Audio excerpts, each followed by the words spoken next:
அமித்ஷாவின் வருகையால் இந்தியா கூட்டணி பலம் பெறும் என்று காங்கிரஸ் மாநில தலைவர் செல்வப்பெருந்தகை கூறியிருந்த நிலையில் அவருக்கு பாஜக மூத்த தலைவர் தமிழிசை சவுந்தரராஜன் கண்டனம் தெரிவித்துள்ளார். திருச்சியில் பேட்டியளித்த அவர், லயோலா முன்னாள் மாணவர்களின் கருத்து கணிப்பு ஃபேஷனுக்காக நடத்தப்படுவதாகவும் மக்களின் கருத்து வேறாக இருக்கும் என்றும் கூறினார். அண்ணன் செல்வப்பெருந்தகைக்கு நான் ஒரு கண்டனத்தை தெரிவிச்சுக்கிறேன். மரியாதைக்குரிய அமித்ஷா வர்றதுனால இண்டி கூட்டணி பலம் பெறும்ன்றாரு. அப்ப அவங்க தலைவர்களால இண்டி கூட்டணி பலம் பெறாதா? அவங்க தலைவர்களை வச்சுட்டு அப்ப அவங்களுக்கு பலம் சேர்ப்பதற்கு கூட அமித்ஷா தான் வேணும்னா, இதை விட அவர்கள் தலைவர்களை மோசமாக விமர்சனம் செய்வதற்கு வேறு ஒரு தலைவரே கிடையாது. தங்கச்சி ஜோதிமணிக்கு சரியான எண்ணம் தான் இருக்குன்னு நினைக்கிறேன். அவங்க ரெண்டு பேரும் சேர்த்து சண்டை போட்டுட்டு இருக்காங்க.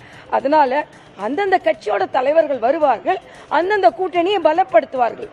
ஆனா எங்க குழப்பம் நடக்கும் அதுல நம்ம உள்ள நுழையலான்னு பார்த்தா எப்படிப்பா? அதனால இன்னைக்கு எல்லாமே நல்லதா நடந்து கொண்டிருக்கிறது. எந்த பிரச்சனையும் இல்லை என்பது எனது கருத்து.